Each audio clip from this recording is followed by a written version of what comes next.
You all right? I'm fine, thank you. Can you hear me? Yes, I can hear you fine. Good. Thank you for agreeing to have this meeting with me. I really appreciate it. So, well, first of all, I think it'd be best if you just introduced yourself and what you do. Okay, well, my name's Clare Shepherd. I'm a primary school teacher. I've been teaching for 27 years. Mhm.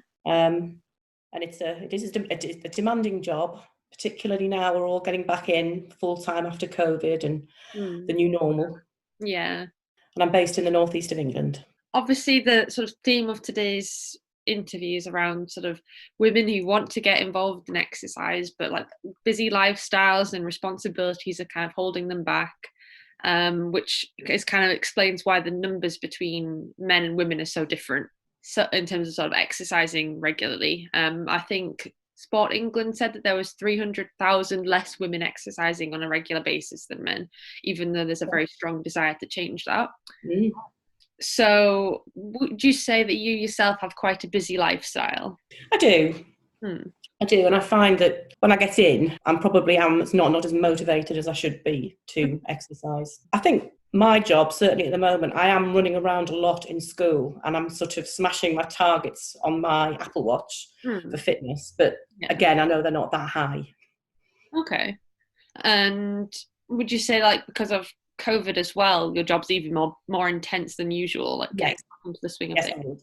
Yeah, and it's sort of thinking on your feet quite a lot. I would say probably my exercise is very much just walking the dog. Yeah, just trying to fit it around your schedule as best you can. Yes. So would you sort of say that your lifestyle has impeded on your fitness in general? Yes, I would, because I think I'm sort of tired. I've been on my feet all day, and I don't think I've got that motivation to think, oh, I must go to the gym. Especially right now. Alongside that, I think people are still very anxious about going back to the gym anyway, with all the risks that presents. So, yeah.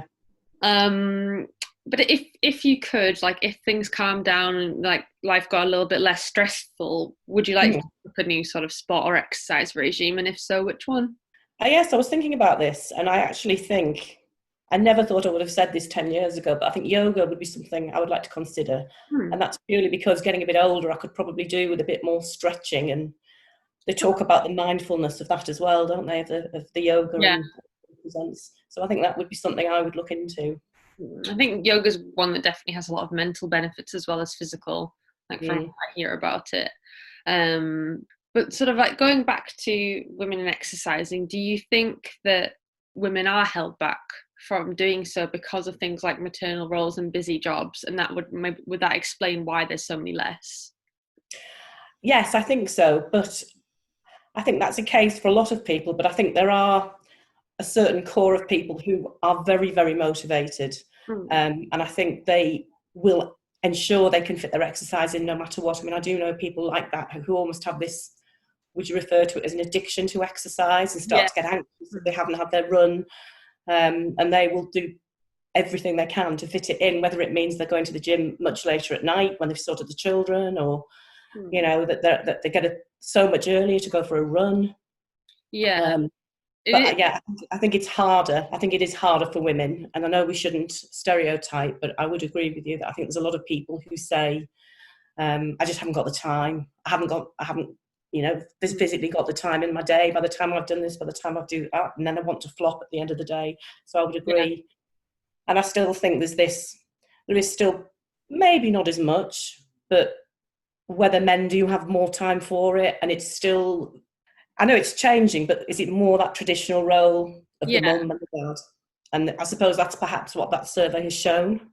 Yeah, I think some women are sort of anxious to get involved as well, because sports slowly becoming more inclusive and diverse, but it's women are still associated with the feminine sports and masculine, and some women want to get involved in the more traditionally masculine sports, but they feel like it's not societally approved sometimes, things like that. Yeah, there was something on about boxing and women boxing, and there was a very strong opinion that it wasn't something appropriate for a woman's body.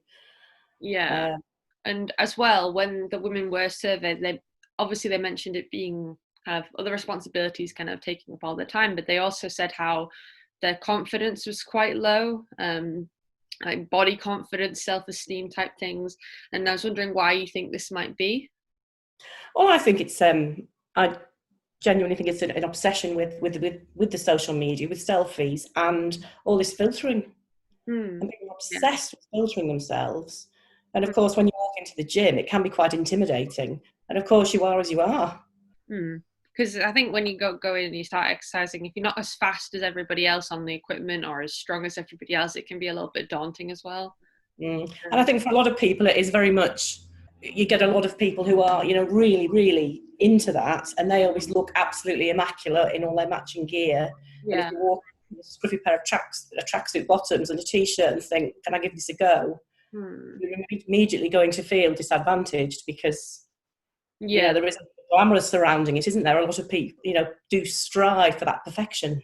Yeah, with that you say, with the expensive kit and like the matching water bottle, everything's perfect, hair's perfect.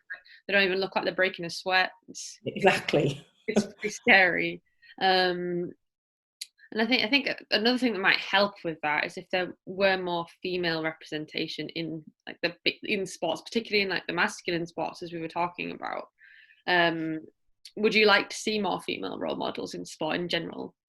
Yes, I would, because I think, certainly at the moment, I was watching something about the women's football, and they were saying that we'll never get as much coverage as the Premier League and all of that.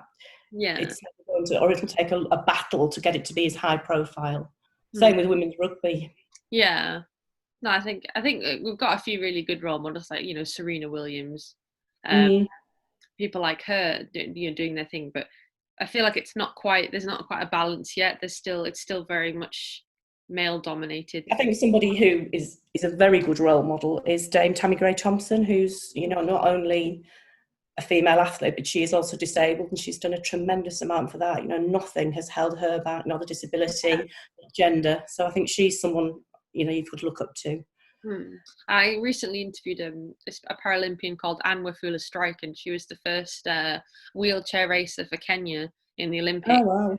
And people like her are so inspiring, and they're gradually becoming more in the spotlight of things. And she does so much work for representation and charity, in terms of both like disabled people and athletes, and just try and bring that together and like show that you can do what you want to do if you put your mind to it, kind of thing. Definitely. So yeah, seeing more people like that will be great, I think. I think there are a lot of very positive female role models. Maybe my knowledge isn't as current as it should be, but looking back over kind of my lifetime, the likes of Jane Torville, Venus Williams, Steffi Graf, Sally Gunnell, Tessa Sanderson, Kelly Holmes, and a lot of them have been given are now a dames, aren't they? They've been given, so they've obviously, done something for their country and for their sport and possibly their gender. Yeah, definitely. I think so too. It is good to see things like that happening, and I think now it's getting slowly better and better, but there's just still confidence issues are still a big thing, and we just need to have more women at the forefront, speaking out and things like that, I would say. I would agree. I would definitely agree with that. And I think there needs to be more coverage of women's sport, as there is the men's sport. Yeah, definitely. For every male football match, should there be a female football match? The women's league. I've heard from a few interviews when I was speaking to them sort of about how when they were thinking about watching a women's match, there was some men that were just so against the idea. They thought it was stupid, and to go see a women's football match or a women's boxing match, they don't treat it the same, which is a really big problem, and it's kind of making it harder for women to want to get involved, I think, because people just assume it's the second rate kind of sport because it's all female. So yes, it is that constant gender inequality, isn't it? Yeah, it's still a problem even now, which is crazy to think. Well, thank you so much for your time, Claire, and it's been lovely to speak to you about women in sports. It's been a pleasure, Sophie. Thank you for inviting me, and I will look forward to your article and whether it does have any impact. Yeah, hopefully we'll see. All right then. Bye. Bye.